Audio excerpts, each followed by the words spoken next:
है आज मैं आपको एक ऐसा वीडियो दिखाने वाला हूं जो आपको चौंका देगा। कुछ ऐसी तस्वीरें दिखाने वाला हूं जो आपको अंदर तक हिला देगी। लॉकडाउन को आज 38 दिन पूरे हो गए।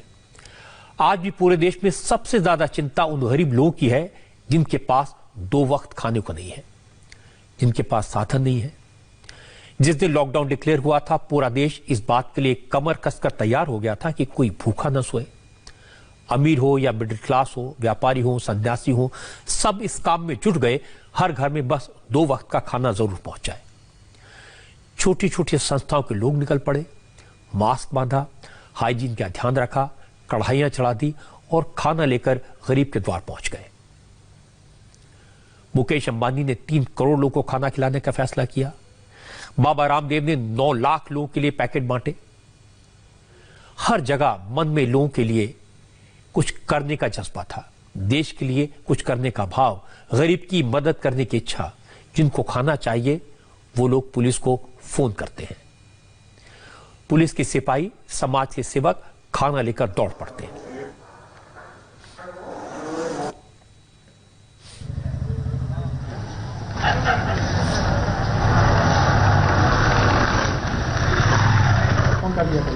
कोई दिक्कत हो तो आप बताइएगा पेमेंट पे, ठीक है ना?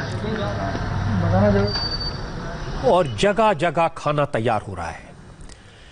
ये गुरुद्वारे का किचन आप देखिए, यहां खाना तैयार किया जा रहा है पूरी श्रद्धा से, पूरी सफाई से, पूरी लगन और ईमानदारी से।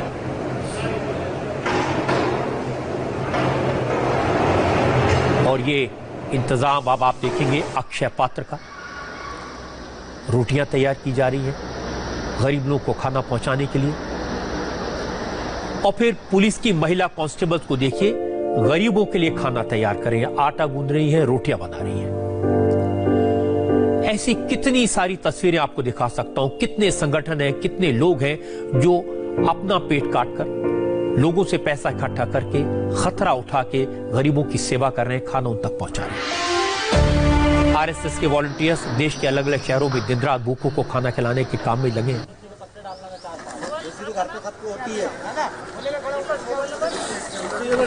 जगह जगह अलग अलग शहरों से हमें इस तरह की तस्वीरें देखने को मिल रही हैं। लेकिन कुछ लोग ऐसे हैं जिन्हें इन लोगों की भावनाओं का कोई ख्याल नहीं है, कोई कदर नहीं है। जो वीडियो आप देखेंगे तो आपका खून खौल जाएगा, क्योंकि मैं उन लोगों के चेहरे से नकाब उतारने वाला हूं जो इंसानियत को शर्मसार कर रहे हैं, जो लोग इंसानियत की हत्या कर रहे हैं। गरीबी का चोला ओढ़कर, मासूम से चेहरे पहनकर, गरीबों के बीच बैठकर गरीबों की रोटी छीन रहे हैं। जिन लोगों के पास 2 वक्त का खाना नहीं है, जिनके बच्चे भूख से परेशान हैं, ये लोग उन बच्चों का निवाला भी नहीं छोड़ते। आज मेरे पास कुछ ऐसे वीडियो आए जिन्हें देखकर मैं सन्न रह गया।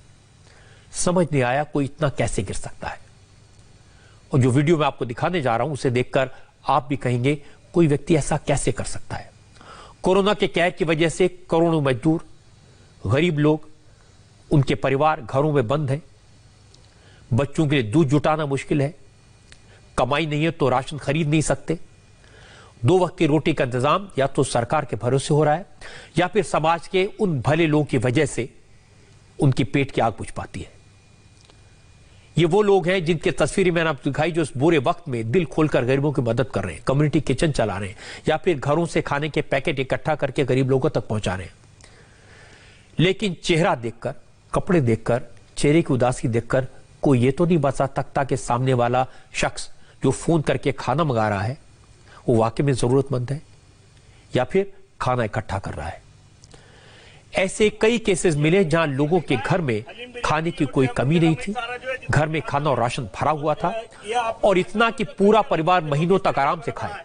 और जो लोग बांटने वाले हैं, जो गरीबों की सेवा कर रहे हैं, उसमें देखो ये लोग सूखी सब्जी और पूरी अचार खाते भी नहीं है, क्योंकि इनके घरों में ये मुर्गे का मीट, चिकन है, मटन है, पूरा इंतजाम है।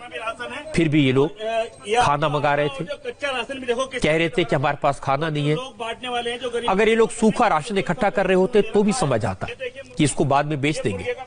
हैरानी की बात है कि कई ऐसे मामले सामने आए जिसमें ऐसे लोग रोटियां, सब्जी, पूड़ी, खिचड़ी, पुलाव दर्जनों पैकेट मांग कर ले जाते हैं, लाइन में लग कर ले जाते हैं। और फिर फोन करते हैं कि हमारे घर में खाना नहीं है। इनके घरों में इस तरह के खाने के पैकेट्स के ढेर लगे हैं, कई जगह खाना सड़ रहा है, कोई खाने वाला नहीं है, फिर भी ये लोग खाना इकट्ठा कर रहे हैं। क्यों कर रहे हैं समझ नहीं आया। मैं आपको मेरठ का वीडियो दिखाता हूं, आपको पूरी कहानी खुद समझ आ जाएगी। है जहाँ झुग्गी झोपड़ी में जो है हम इन लोगों के लिए जो है राशन पिछले जो है 7-8 दिन से लगातार बांट रहे हैं। आज हम यहाँ इस चौराहे पर आए और हमने झुग्गी झोपड़ी में आके इनसे कहा कि भाई हम तुम्हारे लिए खाना लेकर आए हैं। ये बाहर आए, जब बाहर आके इन्होंने जो है अपनी लाइन लगा ली तो हमने इनकी झुग्गी झोपड़ी में जो है अंदर घुस के देखा तो इन्होंने जो है मुर्गे की जो है सारी जो है पूरी पराते जो है बड़ी बड़ी कढ़ाई चढ़ा रखी है। और मैं आपको दिखाऊं, हाँ जाओ। और ये स्थिति जो है आपके ये खाना सारा नीचे पड़ा था। नहीं बाबूजी नहीं। ये सरकारी पैकेट है सारे, ये सरकारी पैकेट है। ये देखिए मुर्गा, ये मुर्गे का मीट चल रहा है, हलीम बिरयानी और जो है मुर्गे का मीट सारा जो है जितना भी राशन है। और ये आपका आटा और जो कच्चा राशन भी देखो किस तरीके से भरा पड़ा है। और जो लोग बांटने वाले हैं, जो गरीबों की सेवा कर रहे हैं, उसमें देखो सब लोगों से इन्होंने ले रखा है। आटा भी है, तेल भी है, सब्जियां भी हैं, सरकारी पैकेट भी है, लेकिन इसके बावजूद ये लोग लाइन में लगकर खाना मांग रहे थे। आपको मेरठ का एक और वीडियो दिखाता हूं, आपको हैरान कर देगा। खाना बांटने वालों से मांग कर लाई गई रोटियां और पूड़ियां और पराठे कैसे ढेर में पड़ी हैं। कुछ कमरों में तो रोटी और पूड़ियां सूख रही हैं, सब्जियों से भरी पॉलिथीन ड्रम से भरी है, सब्जियां सड़ रही हैं। बेकदरी कर रखी है। कोई खाने वाला नहीं है, लेकिन खाना जुटाया गया था। सूखा राशन भी बड़ी मात्रा में इकट्ठा कर लिया गया था। गेहूं से भरे दर्जनों बोरे, दाल चावल सब कुछ मौजूद है। आप तस्वीरें देखिए, आपको समझ आ जाएगा ये खाना तो बेकार कि कोई इंसान ऐसा क्यों करेगा, सड़ने के लिए खाना क्यों मांगेगा। ये सारे दरवाजे तालों से जो है बंद हैं, ताले लगे हुए हैं। अभी हमने एक गेट का जो है ताला खुलवाया और उसमें देखो आप जो है यार, ये तुमने अन्न की तो बड़ी जो है बेकदरी कर रखी है, हैं? इतना अन्न यहाँ बेकार पड़ा।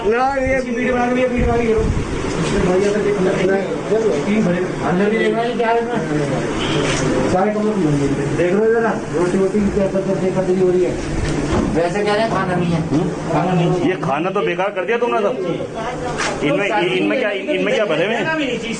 खाते ही नहीं, लेने का क्या फायदा। बताइए, ये पूरी आटे की बोरी और ये क्या है? खाली है, ये तो खाली है। देखिए एसडीएम साहब क्या स्थिति जो है बनी हुई है। देखिए क्या स्थिति बनी हुई है खाने की। जनता खाने से जूझ रही है, यहाँ पर खाने की व्यवस्था फोन करके परेशान करते हैं। ये क्या है? इसमें गुड़ है, हैं? इसमें क्या है?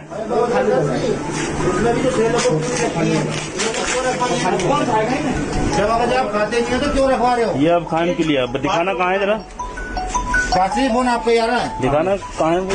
देखो वो आओ चलो, देखो वो ताले लग रहे हैं, तो वो भी खुलवाने हैं।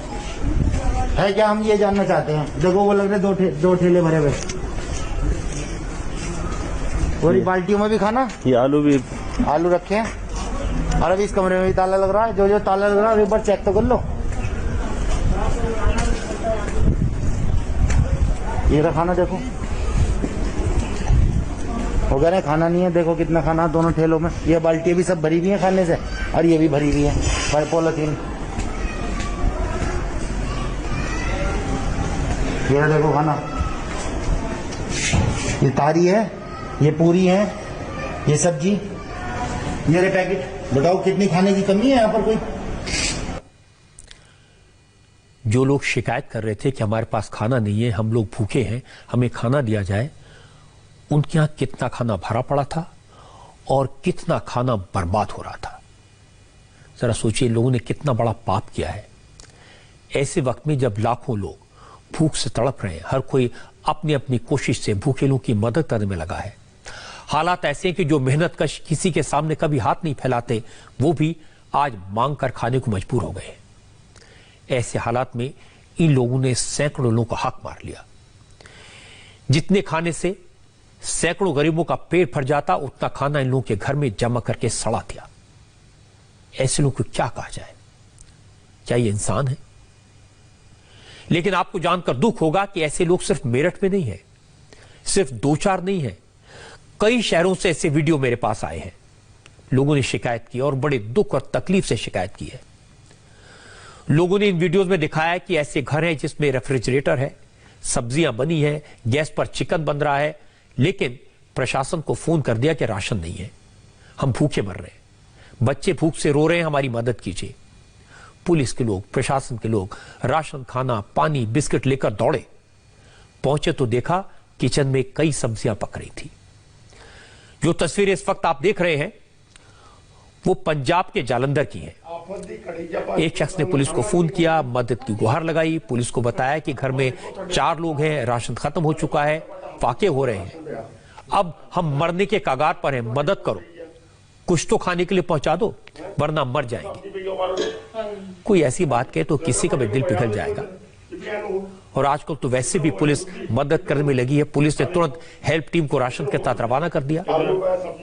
लेकिन जब पुलिसकर्मी बताए गए पते पर पहुंचे तो हवा की खुशबू अलग थी। जिस घर में भूख से मरने की बात कही जा रही थी, फाकों की नौबत आने की बात कही जा रही थी, उस घर से सब्जियां पकने और रोटी सिकने की खुशबू आ रही थी।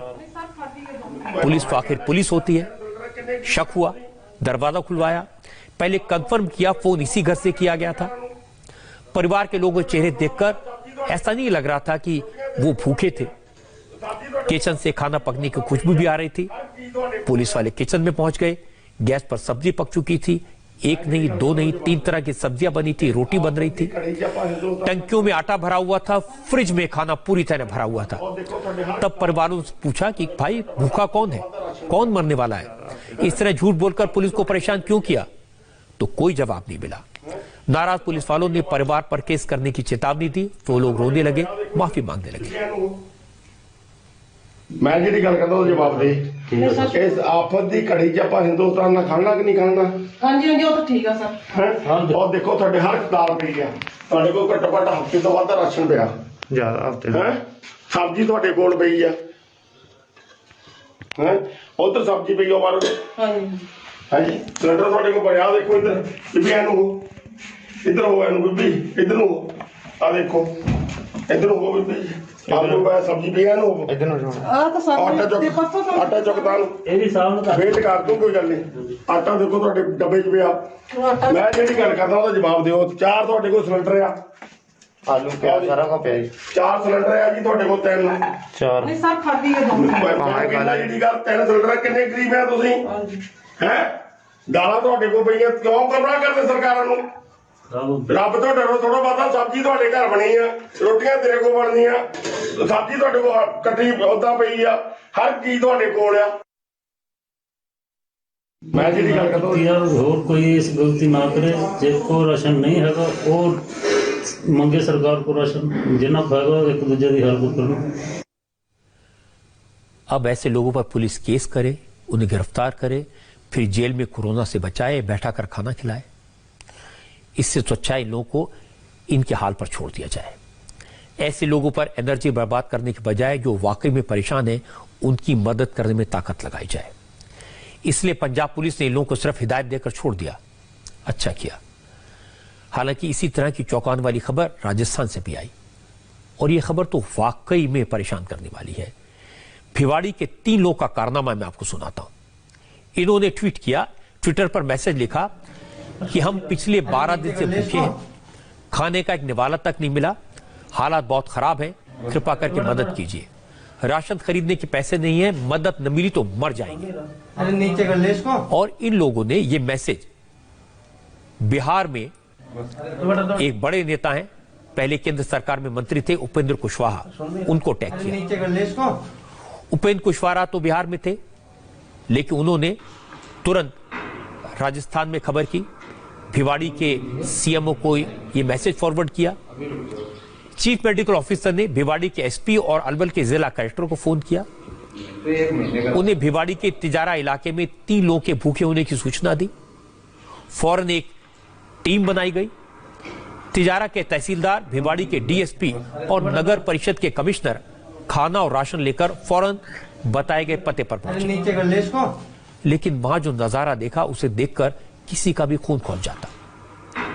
जिन लोगों ने मदद की गुहार लगाई थी, जिन्होंने ट्वीट किया था, जिनकी वजह से बिहार से लेकर राजस्थान तक पुलिस ने, प्रशासन ने इतनी मेहनत की, वो तीनों लोग बैठकर मजे से पार्टी कर रहे थे, शराब के नशे में धुत थे।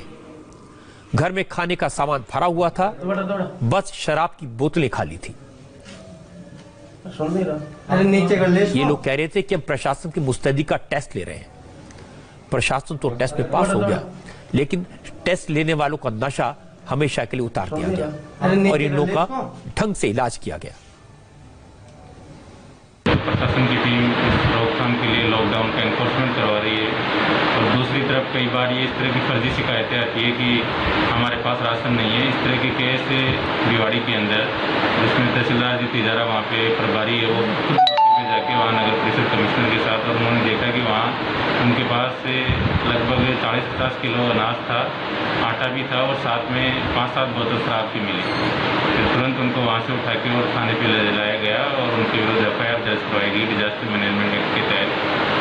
बाकी हम जितने भी जेन्युइन केस इसमें आते हैं उसमें तुरंत वहाँ कंट्रोल रूम है, कंट्रोल रूम पे तुरंत सूचना करके इनको फोन करवाते हैं।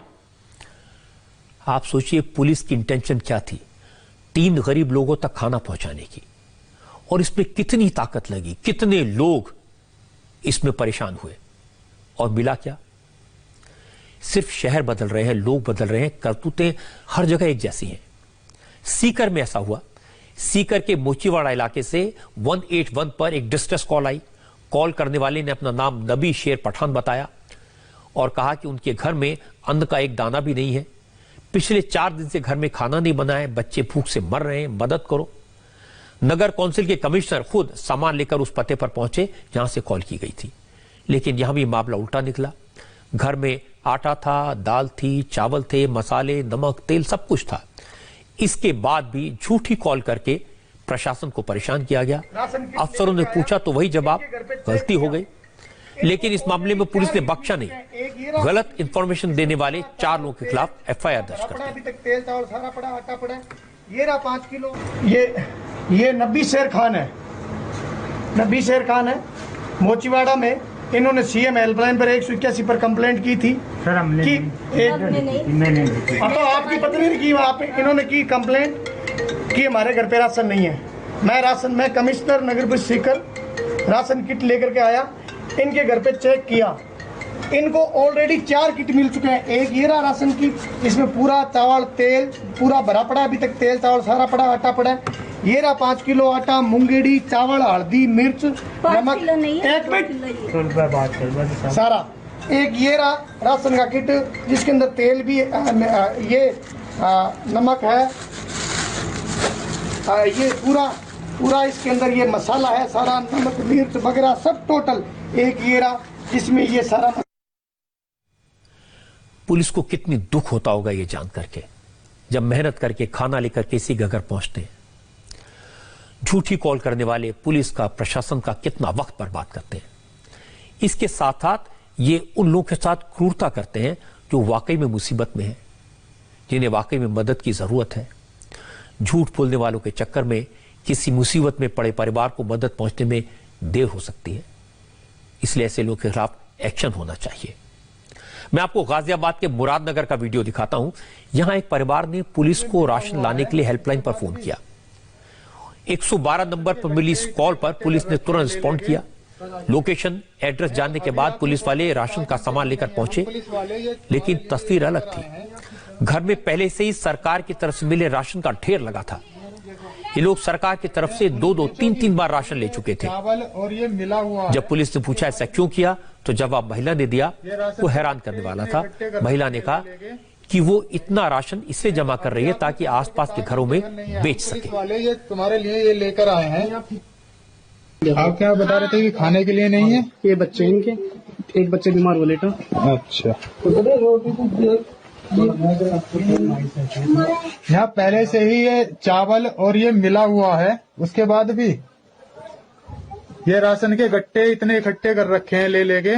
सर आज आए हैं तो अभी आपने फोन करके कहा कि इनके घर नहीं है। हम पुलिस वाले ये तुम्हारे लिए ये लेकर आए हैं।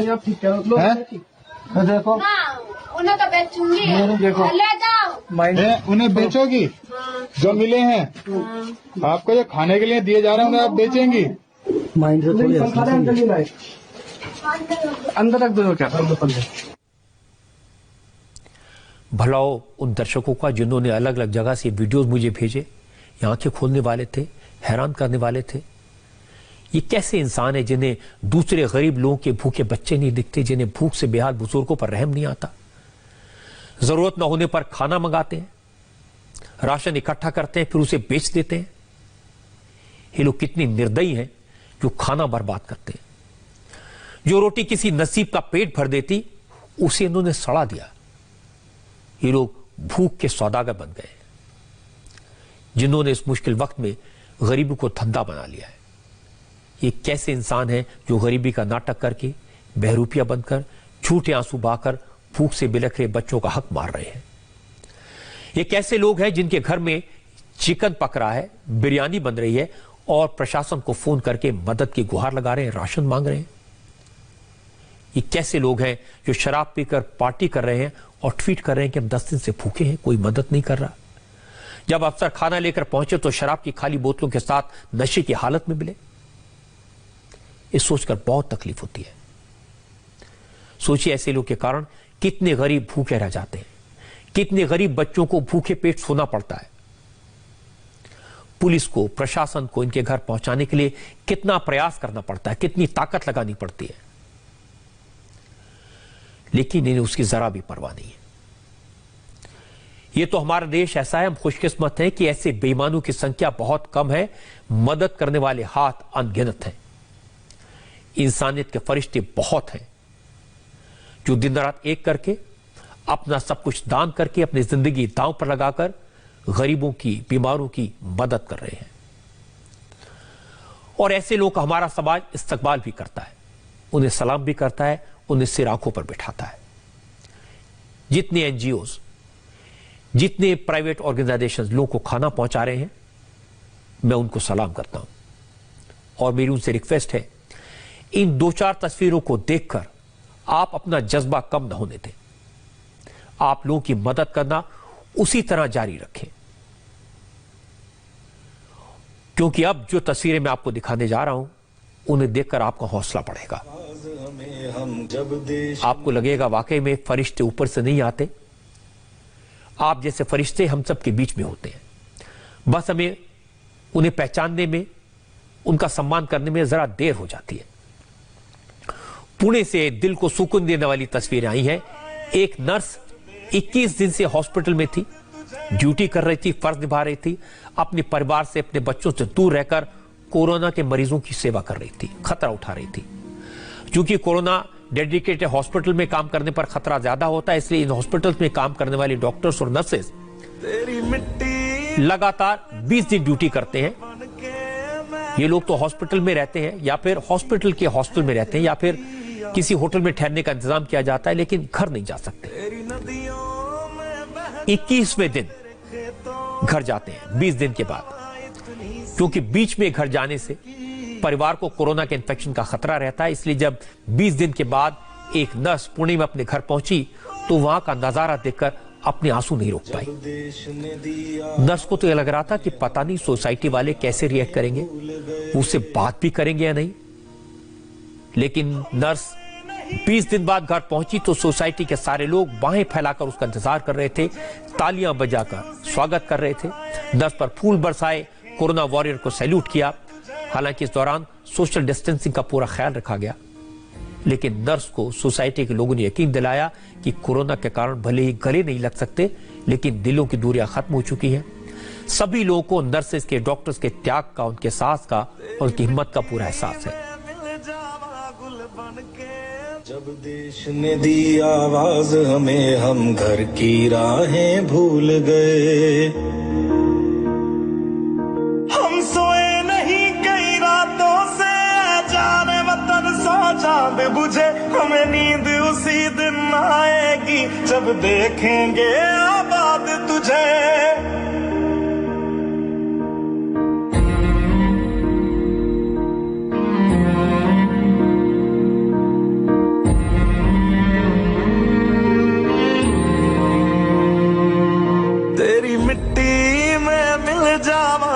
बन के मैं खिल जावा, इतनी सी है दिल की आरज़ू।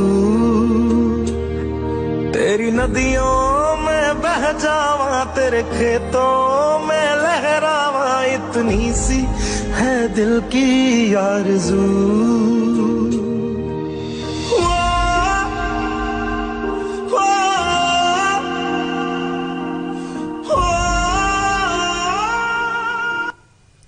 ये तस्वीरें देखकर किसकी आंखें नम नहीं हो जाएंगी, किसका दिल प्यार से मोहब्बत से भर नहीं जाएगा। ऐसी एक तस्वीर सूरत से आई। नीपा नाम की नर्स कोरोना डेडिकेटेड हॉस्पिटल में काम करती है। 12 दिन के बाद जब वो अपने घर वापस आई तो आस पड़ोस के लोगों ने उनका जबरदस्त स्वागत किया।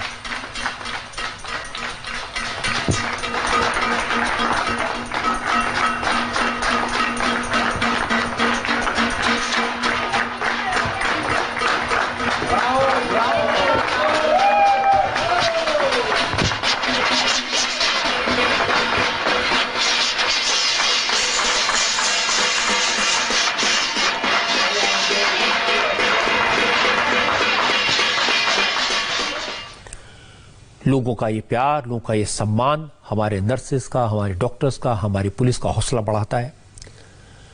और आज इन सब की समाज को बहुत जरूरत है। वो समाज जो कोरोना के खतरे से, इस वायरस से लड़ रहा है, वो समाज जो घरों में बैठा है, इंतजार कर रहा है कि कब इससे फुर्सत मिलेगी। उनसे लड़ने का काम फ्रंट लाइन में रहकर ये नर्सेस कर रही हैं, ये डॉक्टर्स कर रहे हैं, पुलिस के लोग कर रहे हैं और मीडिया कर्मी कर रहे हैं जो खबरें आप तक पहुंचाते हैं।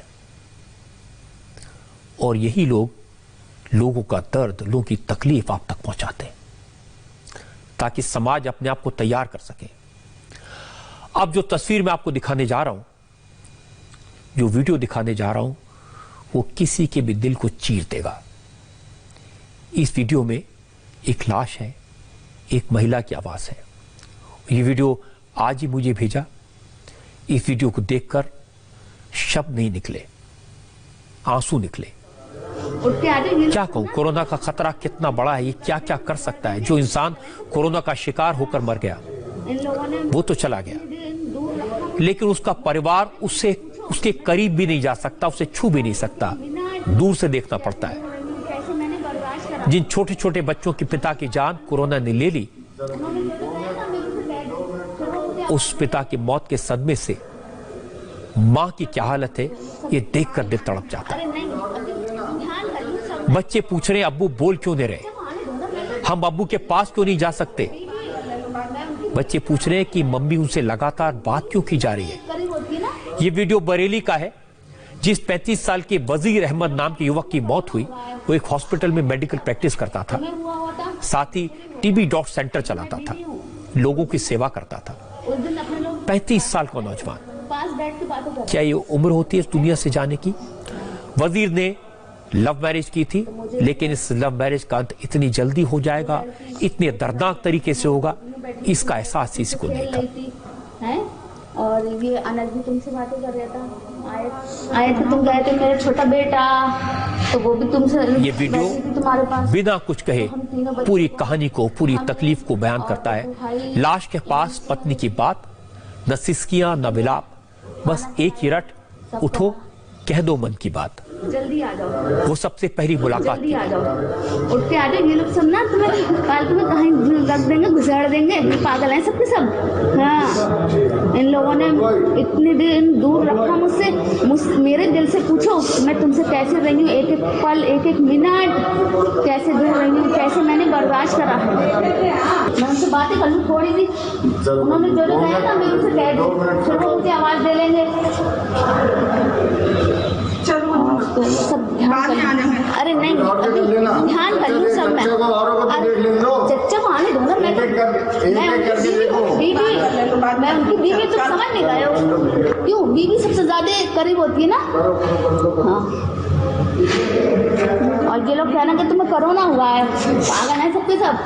तुम्हें हुआ था तो मुझे भी होता, क्योंकि मैं बीवी हूँ। उस दिन अपने लोग बातें कर रहे थे, पास बैठ के बातें कर रहे थे, है ना। तो मुझे भी है। लड़की, छोटी वाली लड़की तुम्हारी गोदी में बैठी थी, तुम्हारे ऊपर, तुमसे खेल रही थी, हैं? और ये अनस भी तुमसे बातें कर रहा था। आए थे, तुम कहे थे मेरा छोटा बेटा, तो वो भी तुमसे बैठी थी तुम्हारे पास। तो हम तीनों बच्चों को, हमें और बब्बू भाई, इन्होंने तुम्हें खाना खिलाया, सब करा, तो उन्हें भी है। तेरे चेहरे से नजर नहीं हटती, नजरे हम क्या देखें, नजरे हम क्या देखें। तेरे चेहरे से नजर नहीं हटती, नजरे हम क्या देखें। तेरे चेहरे से नजर नहीं हटती, नजरे हम क्या देखें। चांद से मेरी महबूबा ऐसा तुमने सोचा है, हाथ में बिल्कुल वैसी हूँ जैसा तुमने सोचा है। चांद से तुम्हारी महबूबा, पहली बार मिले थे ना, जब पहली बार हम लोग मिले थे तो इन्होंने मुझे ये गाना सुनाया था। अस्पताल में मिले थे हम लोग, मेरी तबीयत अस्पताल में हो, और उन्होंने अस्पताल में मिले थे, मेरी तबीयत खराब हो गई थी, इन्होंने मेरी जान बचाई थी।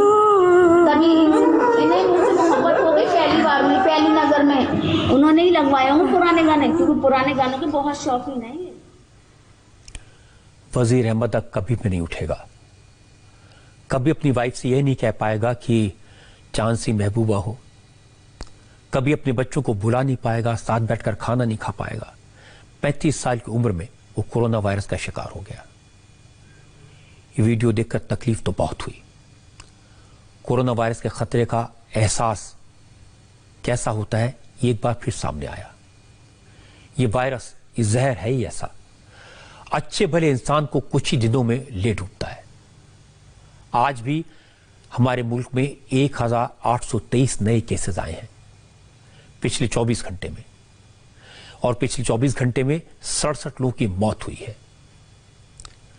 लेकिन एक अच्छी बात यह है कि अब इन्फेक्ट होने वाले लोगों की संख्या 11 दिन में डबल हो रही है। शुरू में ये 3 दिन में डबल होती थी। लेकिन इन फिगर्स का उन लोगों को क्या लाभ जो इस दुनिया से चले गए, उनके लिए सिर्फ नंबर्स हैं। लेकिन आज हम इस हालात में पहुंचे हैं, इसको हासिल करने में लाखों लोगों ने, डॉक्टर्स ने, हेल्थ वर्कर्स ने, पुलिस ने, मीडिया ने अपनी जान पर खेलकर काम किया है। इस जंग की अच्छी खबरें कभी कभी आती हैं और आजकल तो बहुत कम आती हैं। एक अच्छी खबर आज आई है। आपको याद होगा कि पंजाब में निहंगों ने एक पुलिस वाले का हाथ काट दिया था। उस दिन बहुत दर्द हुआ था, बहुत तकलीफ हुई थी। और यह सुनकर कि यह बहादुर पुलिस वाला अपनी कलाई से कटा हुआ हाथ लेकर हॉस्पिटल पहुंचा, पंजाब पुलिस के एसआई हरजीत सिंह का हाथ ऑपरेशन से जोड़ दिया गया। डॉक्टर से कई घंटों की मेहनत के बाद इसे हासिल किया। आज हरजीत सिंह को हॉस्पिटल से डिस्चार्ज कर दिया गया। हॉस्पिटल डिस्चार्ज करते वक्त पंजाब पुलिस के डीजीपी दिनकर गुप्ता वहां पहुंचे। उन्होंने हरजीत सिंह के बेटे अर्शप्रीत सिंह को स्पेशल केस के तौर पर पंजाब पुलिस में सीधे कांस्टेबल के तौर पर भर्ती किया। और हरजीत सिंह जब पटियाला अपने घर पहुंचे तो उनका शानदार स्वागत किया गया। पटियाला के एसएसपी समेत कई बड़े पुलिस अधिकारी वहां मौजूद थे।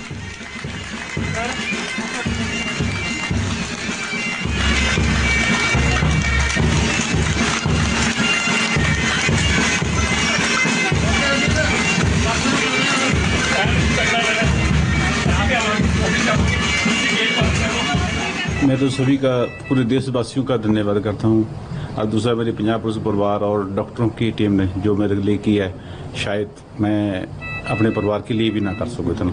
बस धन्यवाद, इससे ज़्यादा कुछ नहीं कर सकता। पटियाला के एसएसपी ने बताया कि हरजीत की हालत ठीक है, मगर अभी कुछ दिन से रेस्ट करना होगा। अच्छी बात है कि उनकी उंगलियां, उनका हाथ धीरे धीरे काम करने लगा है। ਤੇ ਰੱਬ ਦੀ ਮਿਹਰ ਦੇ ਨਾਲ ऊपर वाले का शुक्र है कि उनका कटा हुआ हाथ जुड़ गया और सब इंस्पेक्टर हरजीत सिंह पटियाला वापस आ गए। मैं पंजाब के चीफ मिनिस्टर और डीजीपी और पटियाला पुलिस का धन्यवाद करता हूं, जिन्होंने दिन रात इस केस को फॉलो किया।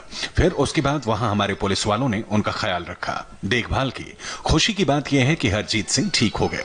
वैसे पूरी तरह से ठीक होने में कुछ महीने लगेंगे, लेकिन अब उनकी उंगलियों की प्रॉपर मूवमेंट हो गई है।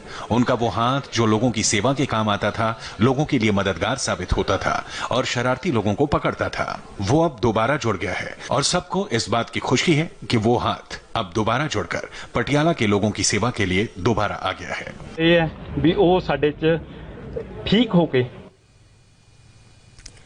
एएसआई हरजीत सिंह की हिम्मत की दाद देनी चाहिए कि उसने हार नहीं मानी, और उन डॉक्टर्स की तारीफ करनी चाहिए जिन्होंने बड़ी मेहनत से हरजीत सिंह का हाथ वापस छोड़ दिया। और पंजाब पुलिस की प्रशंसा होनी चाहिए कि उन्होंने अपने बहादुर सिपाही के जज्बे को सलाम किया, उसका पूरी तरह इलाज करवाया, उसे मेडिकल सपोर्ट दिया। जरा सी भी लापरवाही से इस एएसआई की जान जा सकती थी।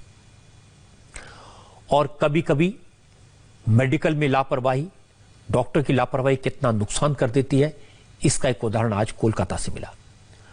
कोलकाता के सरकारी हॉस्पिटल की लापरवाही का गंभीर मामला सामने आया। यहां 68 साल के ओम प्रकाश गुप्ता की तबीयत खराब हुई। 22 अप्रैल को कोलकाता के एमआर बांगुर हॉस्पिटल में भर्ती कराया गया। 25 अप्रैल को ओम प्रकाश के बेटे को बताया गया कि उनके पिता कोरोना पॉजिटिव पाए गए हैं, इसलिए अब उनकी फैमिली को होम क्वारंटीन में रहना होगा। 26 अप्रैल को हॉस्पिटल में फिर फोन किया और कहा कि ओम प्रकाश गुप्ता की टेस्ट रिपोर्ट नेगेटिव आ गई है, इसलिए वो अपने पिता को घर ले जाएं और चिंता की कोई बात नहीं। घर वाले ओम प्रकाश जी को वापस ले आए, लेकिन अगले ही दिन अस्पताल से फोन आया कि उनके पिता की रिपोर्ट तो असल में पॉजिटिव थी और उन्हें गलती से नेगेटिव बताकर घर वापस भेज दिया। उन्हें वापस हॉस्पिटल लाना होगा। और 28 अप्रैल को ओम प्रकाश की मौत हो गई। लिखा हुआ है कोविड-19 नेगेटिव है। देखिए आप लोग घर में रहिए, हम लोग कराएंगे बिना पैसे। आप तो हर चीज हम लोग फ्री में कराएंगे। वीडियो कॉलिंग कर वीडियो कीजिए। देखिए भैया पेशेंट मेरा जा रहा है, देखिए ये देखिए पेशेंट मेरा जा रहा है, देखिए वहाँ पे वीडियो कॉलिंग वो मेरा पेशेंट जा रहा है। देखिए आगे बढ़ गए, बोलता है कि ये नाम को लेकर कंफ्यूज हो गया, हम लोग फिर से भर्ती कीजिए, फिर से चेक करेंगे। यहाँ मजाक और हम लोग मजाक हो रहा है, लेकिन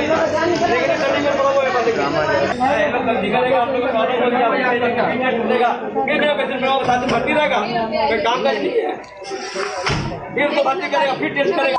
जानवर है, कुछ मिल रहा है, कैसे कैसे हम लोग लेके आ रहे हैं, सर्टिफिकेट बनाइए।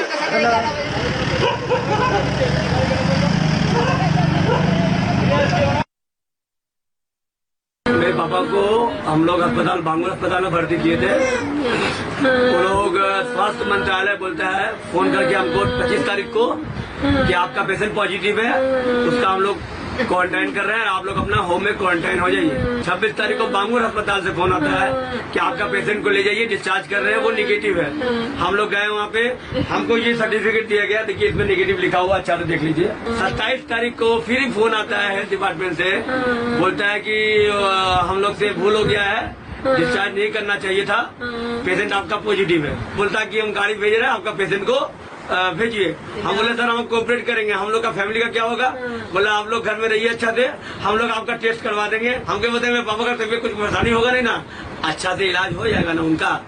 तो बोलता हाँ उनका इलाज अच्छा हो जाएगा, कोई बात नहीं। वहाँ पहुंचे, रात को 11 बजे बांगुर अस्पताल से फोन आके बोलता है कि वो सीरियस है। रात सुबह 10 बजे फोन आके बोलता है वो डेथ कर गए। अब हमको ये बताइए, अपने पाँव से चलता हुआ पेशेंट जाके कैसे डेथ करेगा और कैसे डेथ कर जाएगा? ये तो नेग्लेंसी है। मेरा पापा का मर्डर हुआ है, मर्डर हुआ मेरे पापा का। हमको बांगुर अस्पताल से और हेल्थ मिनिस्ट्री से, और हेल्थ मिनिस्ट्री का जो सर्वा है, हमको उससे जवाब चाहिए कि ऐसा क्यों हुआ है। मेरा घर में 6 महीने का बच्चा, 6 साल का बच्चा है, 2 औरत है, हम है, हम लोग तो मतलब ये हो गए, इन्फेक्टेड हो सकते हैं, हो ही गए होंगे, कोई भरोसा नहीं है। इसका जिम्मेदारी कौन लेगा? राज्य सरकार लेगा। मेरा परिवार, मेरे पापा के बदले में मेरे पूरा परिवार को कंपनसेट करना पड़ेगा। कंपनसेट करने आप लोग का गलती है, वो आप समझिए। मेरा पूरा परिवार को कंपनसेट कीजिए, कंपनसेट अच्छा से कीजिए, हमको नहीं मालूम, और हमको हेल्प कीजिए, हमको हेल्प चाहिए। अब बताइए इस परिवार का क्या कसूर? ओम प्रकाश गुप्ता की मौत हो गई, घर वाले परेशान हैं, घर में ओम प्रकाश जी की पत्नी, उनके बेटे, बहू और 2 नाती हैं। अभी तक परिवार का कोरोना टेस्ट भी नहीं हुआ। ओम प्रकाश के बेटे सोनू गुप्ता कह रहे हैं कि पहले तो हॉस्पिटल वालों की गलती से उनके कोरोना पॉजिटिव पिता को वापस भेज दिया गया, अब वो सब खतरे में है, उनकी कोई मदद नहीं की जा रही, ना उनका कोई टेस्ट किया जा रहा है। आप रिपोर्ट जब कर रहे हैं सेकंड रिपोर्ट और आप वेट करिए होते तब हमको रिपोर्ट दिए होते, क्यों पेशेंट को छोड़े? पेशेंट को ला के मेरा घर में 6 महीना का बच्चा पड़ा हुआ है, उसको हम लोग पूरा परिवार को जो डर आ गया मन में, भले ही हम लोग उनके पास उतना नहीं गए लेकिन डर तो आ गया ना। पेशेंट था ना 24 घंटा, उसके लिए कोई आया नहीं अभी तक। हम लोग कोई मतलब बोल दिया डेथ हो गया। कोई टेस्ट किया आप लोगों का? टेस्ट बोला 6 दिन बाद करेगा, अभी तक कोई टेस्ट नहीं हुआ? नहीं, उसका बोलता उसका नियम है 7 डेज बाद किया जाता है। ठीक है, वो नियम में करेंगे कुछ भी बात। कोई राशन पानी के लिए कोई कुछ आ रहा है? नहीं, कोई कुछ नहीं आ रहा। वो व्यवस्था दोस्त क्या लोग जो दे रहा वही दे रहा। सरकार की तरफ से कुछ नहीं आ रहा हमको, कोई मदद नहीं है। सरकार की तरफ से कोई मदद नहीं है। सेकंड बात, गलती किया उसको स्वीकार रहा है? वो भी नहीं स्वीकार रहा है। आगे कोई हमसे बहान चाहते हैं सरकार की तरफ से, आगे कोई हमसे डायरेक्ट बात करे, अगर वो लोग गलत नहीं है ना, बोलता लोग गलत नहीं है ना, तो हम जाके फेस टू फेस बात करें, क्या डर है? अभी हमको बस सरकार से एक ही ये है कि हम लोग का जो घर में परिवार है उसको अच्छा से उसका टेस्ट किया जाए, और हम घर में रह के टेस्ट करना चाहते हैं। हम उनका क्वारंटाइन सेंटर में नहीं जाएंगे। राइट नाउ हम लोग होम क्वारंटाइन इसलिए बाहर नहीं निकल सकते हैं, नहीं कहीं जाएंगे। आप लोग मेरा घर में टेस्ट कीजिए या मेरा प्राइवेट में मेरा खर्चा पर टेस्ट करने का आप लोग व्यवस्था कर दीजिए, हम लोग अपना प्राइवेट में करवाएंगे। आप व्यवस्था कीजिए, सरकार की तरफ से आके कोई काउंसलिंग तो करेगा मेरे साथ। कोरोना के केसेस में ऐसी लापरवाही कितनी खतरनाक हो सकती है, कोरोना के बारे में सब जानते हैं। सावधानी हटी, दुर्घटना घटी। कोलकाता में जरा सी लापरवाही से कितनी बड़ी कीमत चुकानी पड़ेगी, इसका अंदाजा कोई नहीं लगा सकता। कोरोना को लेकर पंजाब से एक डराने वाली खबर आ रही है। यहां कोरोना पॉजिटिव केसेस की संख्या लगातार बढ़ रही है और पेशेंट की संख्या में आई इस अचानक जंप की वजह बने हैं वो सिख श्रद्धालु जिन्हें पंजाब सरकार महाराष्ट्र के नांदेड़ से वापस लाई थी। कल मैंने इसका जिक्र किया था, लेकिन आज डिटेल सामने आई है। पंजाब सरकार 3,500 से ज्यादा श्रद्धालुओं को वापस लेकर आई है और इनमें सब तक 115 लोग कोरोना पॉजिटिव निकल चुके हैं। सोचिए खतरा कितना बड़ा है, 115 लोग पॉजिटिव निकल चुके हैं। कल जब ये फिगर मैंने आपको बताई थी तो ये नंबर 33 था, 33, और आज एक दिन में 24 घंटे में कोरोना पॉजिटिव की संख्या बढ़कर 33 से 115 हो गई। ज्यादा डराने वाली बात यह है कि ये कोरोना मरीज पंजाब के अलग अलग शहरों में जा चुके हैं। अमृतसर में अब तक 33 श्रद्धालु कोरोना पॉजिटिव मिले हैं। इसी तरह गुरदासपुर लौटे 108 श्रद्धालुओं में से 3 कोरोना पॉजिटिव पाए गए हैं। डॉक्टर प्रशासन की तरफ से अब इन मरीजों के परिवार वालों से अपील की जा रही है कि वो होम क्वारंटीन में रहें। आज तक 600 श्रद्धालु जो नांदेड़ साहब से हमारे पास आ चुके हैं। उनमें से हमने 330 के जो टेस्ट सैंपल की रिपोर्ट सैंपल भेजे थे, वहाँ से हमें 23 जो हैं पॉजिटिव आए हैं, बाकी सभी नेगेटिव हैं और 150 सैंपल की रिपोर्ट अभी अवेटेड है। जब आएगी वो हम आपको बता देंगे। इनकी प्रिकॉशंस के लिए क्या क्या इंतजाम किए? हमने जो 23 केसेस आए थे उनको गुरु नानक देव हॉस्पिटल में एडमिट करवा दिया। अभी तक डिस्ट्रिक्ट अमृतसर में कितने टोटल केस हो चुके हैं? टोटल 14 पहले थे, 23 ये 37 हो गए। ये बहुत बड़ी लापरवाही है। पहली बात तो बिना स्क्रीनिंग किए, बिना टेस्ट किए इन यात्रियों को पंजाब वापस लाना। जब ये पंजाब वापस आ गए तो इनको एक जगह क्वारंटीन में न रखना और इन्हें अलग अलग जगहों पर जाने देना पंजाब के लिए बहुत बड़ा खतरा हो सकता है। ये लोग अलग अलग गांवों में जाएंगे, लोगों से मिलेंगे और फिर परेशानी पैदा कर देंगे। कोरोना है ही ऐसी बीमारी, इतनी तेजी से फैलती है, किसी भी और वायरस के मुकाबले ये 10 गुना तेजी से फैलती है और 1 से 2, 2 से 4, 4 से 100, 100 से 1000, 1000 से लाखों लोगों तक पहुंच सकती है। पंजाब को बहुत सावधान रहने की जरूरत है। जितने लोग आए सबको अलग अलग आइसोलेट करने की जरूरत है। कोरोना का खौफ आज मुंबई के शमशान घाट में दिखाई दिया। जिसने भी ऋषि कपूर के अंतिम संस्कार की तस्वीरें देखी बस तड़प कर रह गया। मैंने रणवीर कपूर को मास्क लगाए, ग्लव्स पहने अपने पिता को मुखाग्नि कर देते देखा तो कलेजा भराया।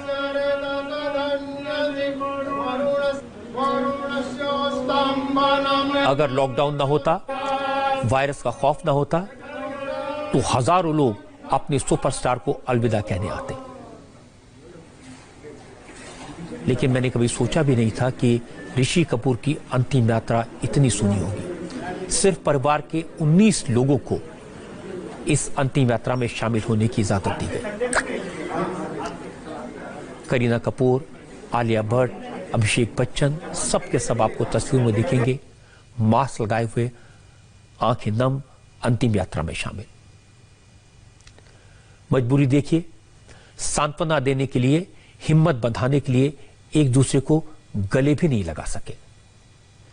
मैंने फिल्म इंडस्ट्री में ऐसा कभी नहीं देखा। मैंने राज कपूर की अंतिम यात्रा देखी, राजेश खन्ना की विदाई देखी, विनोद खन्ना की विदाई देखी, लेकिन आज जो देखा वो जीवन भर तकलीफ देता रहेगा। ऋषि कपूर से मेरी दोस्ती तब हुई थी जब वो आपकी अदालत में आए थे। उन्होंने कितनी सारी बातें बताई, उनका नाम चिंटू कैसे पड़ा, फिर बताया कि कैसे रात भर शूटिंग करनी पड़ती थी तो सुबह 6 बजे विस्की की बोतल खुलती थी। ऋषि कपूर जिंदा दिल इंसान थे, खाने के शौकीन, पीने के शौकीन। कैंसर से लड़े, न्यूयॉर्क से इलाज करा के लौटे तो सब खुश थे, लगा उन्हें नई जिंदगी मिल गई है। थोड़े दिन पहले प्रधानमंत्री मोदी की कॉल पर जब ऋषि कपूर अपने घर की बालकनी में थाली को ढपली की तरह बजाते दिखे थे तो किसी ने सोचा नहीं था कि इतनी जल्दी विदा लेंगे।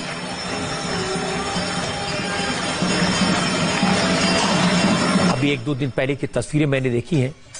हॉस्पिटल में ऋषि कपूर सबको हंसाते रहे, जिंदगी और मौत की लड़ाई लड़ते रहे। लगता था राजा आदमी है, फिर जीत कर आ जाएंगे। लेकिन आज सुबह जब अमिताभ बच्चन ने ट्वीट करके ऋषि कपूर के निधन का समाचार दिया तो मैं स्तब्ध रह गया। थोड़े दिन पहले की बात है, ऋषि कपूर ने मुझसे वादा किया था कि मैं सर आपके घर आऊंगा, खाना खाएंगे, बहुत सारी बातें करनी है। आज एक और वादा टूट गया। अब चिंटू जी से मुलाकात कभी नहीं हो पाएगी। दुख भरा दिन है, लेकिन एक ब्रेक के लिए मैं रुक रहा हूं और ब्रेक के बाद मैं आपको एक अपडेट दूंगा। भारत में और दुनिया भर में जो कोरोना के केसेस हैं उनकी हालत क्या है, कितना नंबर है, कितने केसेस बढ़े। ब्रेक के बाद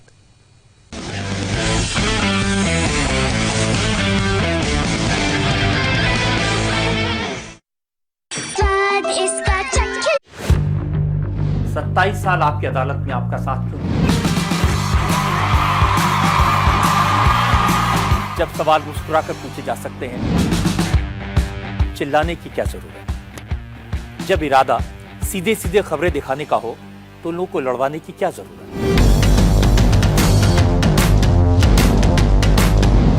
इसीलिए मैंने इंडिया टीवी पर इन सारी बातों को ध्यान रखा। खबरों में, कमेंट्स में, सवालों में न किसी को बनाने की नियत, न किसी को गिराने की कोशिश। इंडिया टीवी पर शोर कम, खबरें ज्यादा।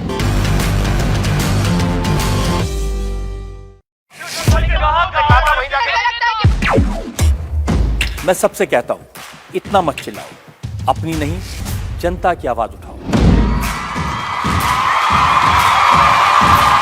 जब सवाल मुस्कुराकर पूछे जा सकते हैं तो चिल्लाने की क्या जरूरत है? इंडिया टीवी पर शोर कम, खबरें ज्यादा।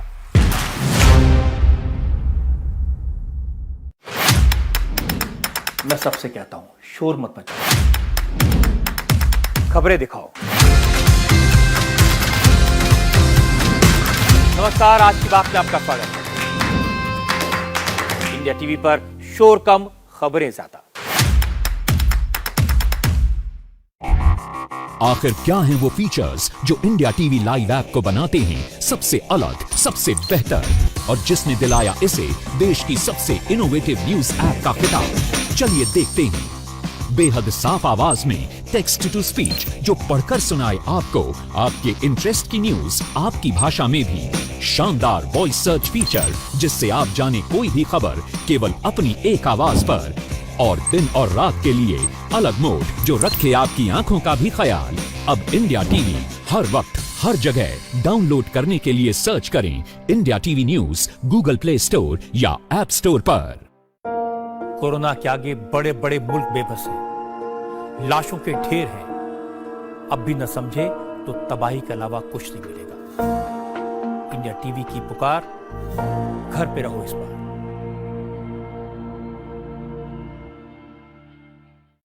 जरा सोचिए, अपना घर बार छोड़कर लॉकडाउन कराए पुलिस, तपती धूप में कोरोना फैलाने वालों को ट्रेस करे पुलिस, अफवाह फैलाने वालों को ट्रैक करे पुलिस, खतरा उठाकर डॉक्टर्स को सिक्योरिटी दे पुलिस, और अब तो भूखों को खाना खिलाए पुलिस। फिर भी पूछते हैं 10% जर्म प्रोटेक्शन के साथ जर्म्स और वायरस का डट कर सामना करो। Cinthol health plus.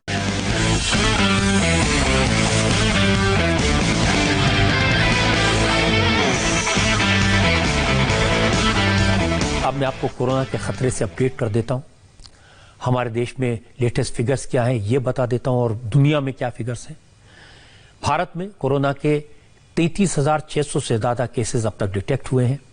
1,075 लोगों की मौत हो चुकी है। लेकिन अच्छी बात यह है कि मरीजों की रिकवरी तेजी से हो रही है। अब तक 8,372 मरीज ठीक हो चुके हैं। आज हेल्थ मिनिस्ट्री ने दावा किया कि पिछले 2 हफ्ते में मरीजों का रिकवरी रेट 13% से बढ़कर 25% पर पहुंच गया। यह काफी राहत की बात है। लेकिन चिंता की बात भी है, और वो ये कि पिछले 24 घंटे में 67 लोगों की मौत कोरोना की वजह से हुई है। सबसे ज्यादा खतरा महाराष्ट्र में है, गुजरात में है और दिल्ली में है। महाराष्ट्र की हालत सबसे ज्यादा खराब है। यहां पर कोरोना के 10,000 से ज्यादा केसेस सामने आ चुके हैं। 459 लोगों की मौत हो चुकी है, और पिछले 24 घंटे में महाराष्ट्र में 27 लोगों की मौत हुई है। और मुंबई का जिक्र मैंने कल भी किया था। मुंबई खतरे में है। 7,061 मामले सामने आ चुके हैं, और मुंबई शहर में 290 लोगों की मौत हो चुकी है। आज ही कोरोना की वजह से मुंबई में 20 और लोगों ने दम तोड़ दिया। और गुजरात भी कोई अच्छी हालत में नहीं है। यहां कोरोना के मरीज तेजी से बढ़ रहे हैं। अब तक करीब 4,395 कोरोना के केसेस गुजरात में डिटेक्ट हो चुके हैं। 214 लोगों की मौत हो चुकी है। पिछले 24 घंटे में आपको हैरानी होगी जानकर, गुजरात में 313 नए केसेस सामने आए हैं। जो लोग ठीक हुए हैं उनकी संख्या 613 है। दिल्ली खतरे के कगार पर है। अब तक 3,439 कोरोना के केसेस डिटेक्ट हुए हैं, और पिछले 24 घंटे में 125 नए मामले सामने आए हैं, और अब तक 56 लोगों की मौत हो चुकी है। और अगर ठीक होने वाले की फिगर्स देखें तो 1,092 लोग दिल्ली में कोरोना से ठीक भी हुए। दुनिया का हाल देख लेते हैं। दुनिया में कोरोना के अब तक 32,51,000 कंफर्म केसेस सामने आ चुके हैं। 2,29,000 से ज्यादा लोगों की मौत हुई है, लेकिन 10 लाख से ज्यादा मरीज ठीक भी हुए। कोरोना वायरस के सबसे ज्यादा पेशेंट्स अमेरिका में हैं। यहां कोरोना के मरीजों की संख्या 10,70,000 के करीब पहुंच गई है। अमेरिका में कोरोना वायरस किस हद तक बेकाबू हो चुका है, इसका अंदाजा आपको इस बात से लगेगा कि दुनिया भर में कोरोना के जितने पेशेंट्स हैं उनमें से 1/3 1/3 अमेरिका में है। दुनिया का हर तीसरा कोरोना पेशेंट अमेरिकी है। 62,000 लोगों की मौत अकेले अमेरिका में हुई है। जरा सोचिए, अमेरिका में किसी भी हमले में, किसी नेचुरल कैलेमिटी में 3,500 से ज्यादा लोगों की मौत नहीं हुई थी, लेकिन कोरोना ने 62,000 से ज्यादा अमेरिकियों की जान ले ली। और कोरोना का कहर कब थमेगा ये कोई नहीं जानता। इटली का नंबर देखें, कोरोना से 27,000 से ज्यादा लोगों की जान जा चुकी है। 2 लाख से ज्यादा कोरोना के कंफर्म केसेस हैं। ब्रिटेन में कोरोना से 26,000 से ज्यादा लोगों की मौत हो चुकी है। स्पेन और फ्रांस में भी कोरोना की वजह से 26,000 से ज्यादा लोगों की जान गई है। कोरोना पेशेंट की संख्या 1.5 से 2 लाख के बीच है। यानी कोरोना में दुनिया भर में जितनी मौतें हुई हैं उनमें से 2/3 अमेरिका में और इन 4 यूरोप के देशों में हुई है। जबकि इन सभी देशों की गिनती डेवलप्ड कंट्रीज में होती है। जहां मेडिकल फैसिलिटीज हैं, उनको दुनिया में सबसे बेहतर माना जाता है, इन लोगों को ताकतवर माना जाता है। लेकिन सबसे ज्यादा नुकसान कोरोना वायरस ने यही किया है। और जैसे मैंने आपको बताया कि अमेरिका में सबसे ज्यादा मार पड़ी है, और इसमें भी न्यूयॉर्क सबसे आगे। न्यूयॉर्क में हाल यह है कि डेड बॉडीज को रखने के लिए जगह कम पड़ रही है। आप जो तस्वीरें देख रहे हैं ये न्यूयॉर्क के ब्रुकिंस काउंटी की हैं। यहां फ्यूनरल हाउस में लाशों को रखने की जगह नहीं थी। लाशों को रखने के लिए आइस ट्रक मंगाने पड़े। दरअसल पुलिस को कॉल मिली थी कि एक फ्यूनरल हाउस से बदबू आ रही है। जब पुलिस वहां पहुंची तो देखा कि 50 से ज्यादा डेड बॉडीज पड़ी हैं। इन डेड बॉडीज को हटाने के लिए पुलिस को 4 आइस ट्रक मंगाने पड़े। अकेले न्यूयॉर्क में कोरोना की वजह से 18,000 से ज्यादा लोगों की मौत हुई है। न मॉर्चरीज में डेड बॉडी रखने की जगह है, न हॉस्पिटल में पेशेंट्स का ठीक से इलाज हो पा रहा है। न्यूयॉर्क को दुनिया का सबसे एडवांस्ड सिटी माना जाता है, लेकिन कोरोना ने इसे घुटनों पर ला दिया है। कोरोना से चीन से एक खबर आई है, रिसर्च है, थोड़ी डराने वाली है। इसकी डिटेल मैं आपको बताऊंगा ब्रेक के बाद।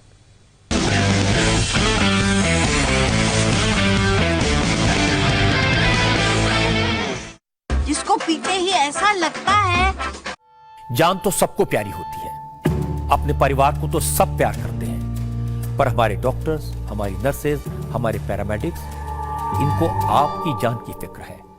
ये आपके परिवार की हिफाजत के लिए खतरनाक वायरस से लड़ने में लगे हैं। क्या हमारा फर्ज नहीं कि हम सब इन फरिश्तों की इज्जत करें, हौसला अफजाई करें?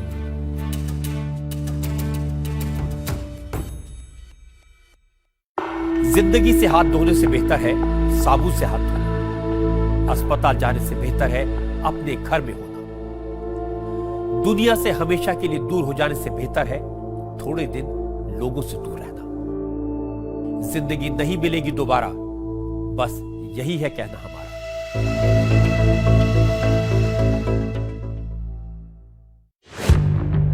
27 साल आपकी अदालत में आपका साथ क्यों? जब सवाल मुस्कुराकर पूछे जा सकते हैं, चिल्लाने की क्या जरूरत? जब इरादा सीधे सीधे खबरें दिखाने का हो तो लोगों को लड़वाने की क्या जरूरत?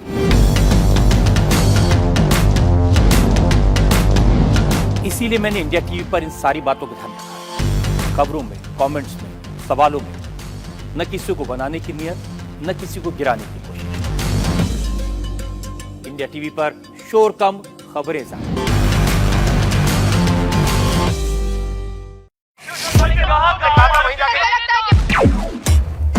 मैं सबसे कहता हूं, इतना मत चिल्लाओ, अपनी नहीं जनता की आवाज उठाओ। जब सवाल मुस्कुराकर पूछे जा सकते हैं तो चिल्लाने की क्या जरूरत? इंडिया टीवी पर शोर कम, खबरें ज्यादा।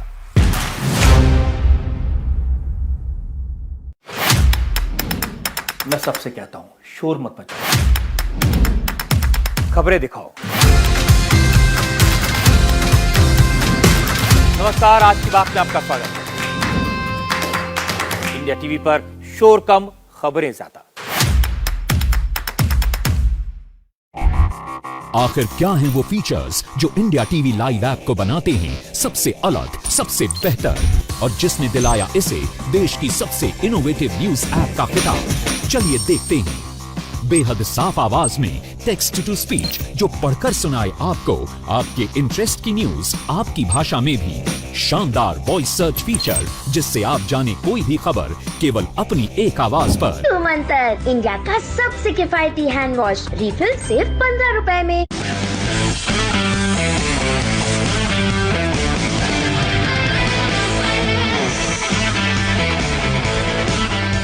कोरोना ने दुनिया के जिस शहर में सबसे पहले तांडव मचाया था, मौत का नजारा दिखाया था, चीन का वुहान शहर, वहां से एक और डराने वाली खबर आई है।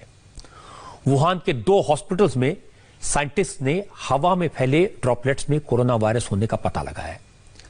यह खबर न्यूयॉर्क टाइम्स ने दी है।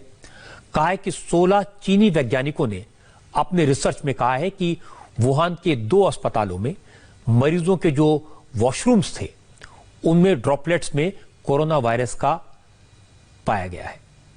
इन चीनी वैज्ञानिकों का कहना है कि कोरोना वायरस हवा के जरिए भी फैल सकता है। हवा में तैरने वाले छींक या खांसी के ड्रॉपलेट्स में ये वायरस पाए गए हैं। इनका साइज 1 इंच का 10,000वां हिस्सा है। इनमें कोरोना वायरस के जेनेटिक मार्कर्स यानी आरएनए पाए गए हैं। इसी आरएनए से किसी भी वायरस के जीन्स का पता चल जाता है। इन चाइनीज साइंटिस्ट ने अपने रिसर्च में कहा कि जिन कमरों में प्रॉपर वेंटिलेशन है वहां यह वायरस ज्यादा समय नहीं टिकता, लेकिन जिन कमरों में वेंटिलेशन नहीं है, जो कमरे बंद रहते हैं, वहां यह वायरस कमरे के अंदर बंद हवा में जिंदा रह सकता है। एक अमेरिकी प्रोफेसर ने न्यूयॉर्क टाइम्स को बताया कि बंद हवा में यह वायरस कम से कम 2 घंटे तक तैर सकता है। यानी इस बात की पूरी संभावना है कि कोरोना वायरस हवा के जरिए फैलने की क्षमता रखता है। हालांकि अभी तक WHO ने यह कहा है कि कोरोना वायरस किसी की खांसी या छींक के ड्रॉपलेट से आसपास के लोगों तक फैल सकता है या फिर इन्फेक्टेड जगहों पर कई दिनों तक रह सकता है। लेकिन वायरस के हवा में तैरने की बात पहली बार सामने आई है और यह डराने वाली है। आज की बात में इतनी खबरें मेरे पास में है, लेकिन पंकज भार्गव के पास चलते हैं। एक स्पेशल रिपोर्ट वो आपको दिखाएंगे और आपको बताएं कि कोरोना वायरस ने कैसे दुनिया को अलविदा कहने का तरीका बदल दिया। आज मुंबई में ऋषि कपूर के अंतिम संस्कार के मौके पर क्या दिखाई दिया।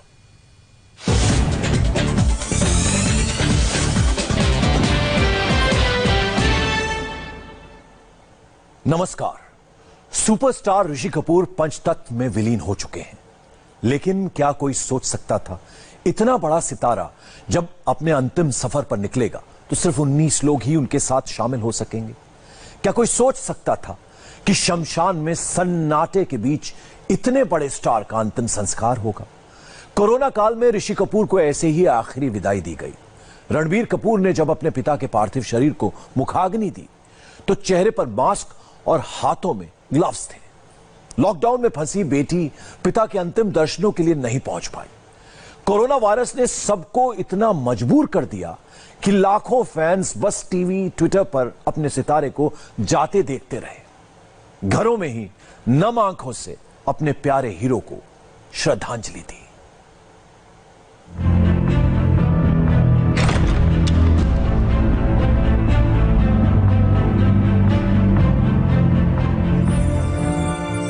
खामोशी यूं छाई थी फिजा में, आवाज न रही कोई बाकी, अल्फाज न रहे बाकी, हर एहसास थम सा गया। न रहा दुनिया में तुम्हारे जाने के बाद तुम सा कोई बाकी।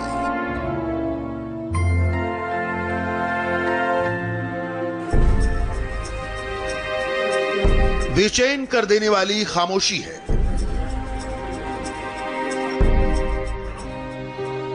मंजर में मातमी सन्नाटा पसरा है। हिंदुस्तान की गलियां चौबारे सब सूने हैं।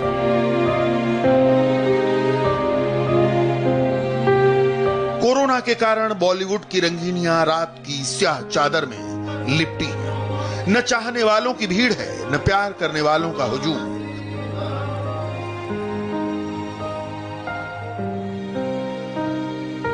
बुझी बुझी सी है सितारों की चमक।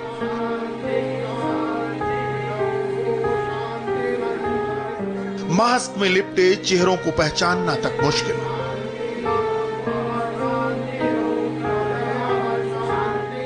और इस बीच रोमांस का सरताज, करोड़ों दिलों की धड़कनों में बसा अदाकार, 50 सालों तक सिल्वर स्क्रीन पर राज करने वाला फनकार, अलबेला, अकेला, बिल्कुल तन्हा।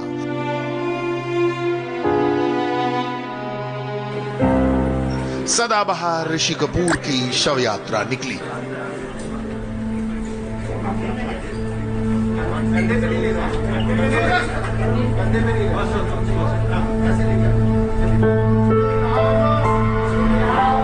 रणबीर कपूर, करीना कपूर, अभिषेक बच्चन, नीतू कपूर, राजीव कपूर, आलिया भट्ट, राहुल रवैल, कुल 19 लोगों को ऋषि कपूर के अंतिम संस्कार में शामिल होने की इजाजत मिली।